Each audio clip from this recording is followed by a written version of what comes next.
तो दोस्तों, एसजे कहानी सागर में आपका स्वागत है। आज की हमारी कहानी है शगुन।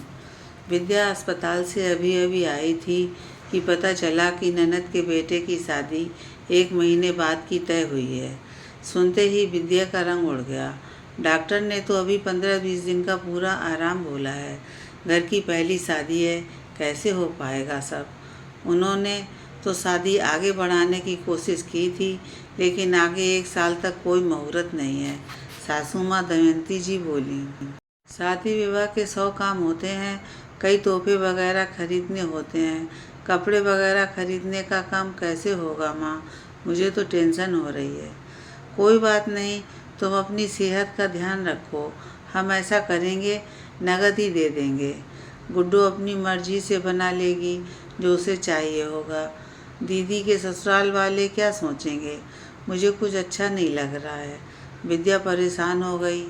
माँ, आप कोई चिंता न करो, मैं और मानव सब संभाल लेंगे। अरे तुम लोग बच्चे हो, तुम्हें क्या पता क्या लेना है क्या देना है। विद्या परेशान होकर बोली। हाँ, हम अकेले थोड़ी शॉपिंग करेंगे, आप और दादी के साथ मिलकर करेंगे, मानव बोला। क्यों मजाक कर रहे हो, 20 दिन तक तो मुझसे कहीं आया जाया नहीं जाना, ये तो कहने की बात है। पता नहीं और कितना समय लगना है। विद्या परेशान हो गई थी, लेकिन नेहा ने माँ के गले में बाहें डालते हुए उसे दिलासा दिया। माँ, सब ठीक हो जाएगा, हम सब मिलकर ऑनलाइन शॉपिंग करेंगे, आप और दादी पसंद करना, हम ऑर्डर करा देंगे। बच्चों की बातों से विद्या कुछ आश्वस्त हुई। मानव और नेहा माँ को ऑप्शन दिखा देते और दोनों सास बहू डिजाइन पसंद करके बता देते और वो दोनों ऑर्डर करा देते। कभी कोई चीज़ पसंद आती, कभी नहीं। घर बैठे ही रिटर्न भी हो जाता। विद्या अभी तक ठीक नहीं हुई थी, ज़्यादा देर बैठने से भी थक जाती थी। एक दिन गुड्डो दीदी का फ़ोन आया कि वो सबसे पहले मायके में कार्ड देने आ रहे हैं, क्योंकि भगवान के बाद मायके न्योता देकर ही बाकी लोगों को न्योता देंगे।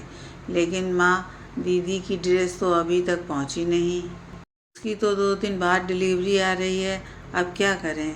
ऐसा करते हैं, मेरे पास कुछ साड़ियाँ पड़ी हैं, अभी उनमें से शगुन के रूप में दे देते हैं। दमयंती जी साड़ियाँ निकाल कर लाईं तो विद्या बोली, साड़ियाँ तो अच्छी हैं, लेकिन माँ ये आपके हिसाब की साड़ियाँ हैं। नेहा, बेटा अलमारी में से कुछ नई साड़ियाँ पड़ी हैं, वो निकाल कर लाना। नेहा 3-4 साड़ियाँ निकाल कर लाई। एक बहुत ही भारी सिल्क की साड़ी जो विद्या को पिछले साल भाई की शादी में मिली थी, उसने वो निकाल के दमयंती जी को दिखाई।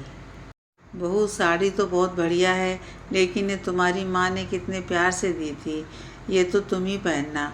गुड्डो को और कोई दे देते हैं, नहीं तो पैसे ही दे देंगे। माँ, दीदी और मुझ में कोई फ़र्क है क्या, दीदी को यही साड़ी देंगे बस पक्का। ऐसी अच्छी बहू पाकर दमयंती जी की आंखें खुशी से भीग गईं। अगले दिन गुड्डो के आने पर विद्या ने उनको साड़ी दिखाई तो, ये क्या भाभी, पहली पहली शादी है घर में, घर से पुराना माल निकाल कर दे रही हो। साथ में आपको पता है साड़ी में कम ही पहनती हूँ, डिजाइनर साड़ी होती तो बात थी। गुड्डो ने कहा तो दमयंती जी ने उसी समय टोक दिया, बेटा अपनी भाभी की हालत तो देख, बीमार होने के बावजूद हर शगुन करना चाह रही है। ऑनलाइन तुम्हारे लिए ड्रेस ही ऑर्डर की थी, लेकिन वो अभी तक पहुंची नहीं। साड़ी के लिए मैंने ही बोला था उससे, उसने अपने माँ की पसंद की साड़ी तुम्हें निकाल कर दी है। वो बाज़ार जा नहीं सकती, तुम उसकी मदद नहीं कर सकती तो ना सही, पर उसका मान तो रख लो। मुझे माफ़ कर दो भाभी, मैं तो ऐसे ही मजाक कर रही थी, क्या मैं जानती नहीं अपनी भाभी को। बस आप जल्दी से ठीक होकर समय पर आ जाना, मुझे और कुछ नहीं चाहिए। कहते कहते गुड्डो की भी आंखें भर आईं। विद्या ने उसको गले से लगाते हुए कहा, ना दीदी, खुशी का मौका है, रोकर नहीं, मुस्कुराकर गले मिलते हैं। और दमयंती जी दोनों ननद भाभी का प्यार देखकर खुश हो रही थीं।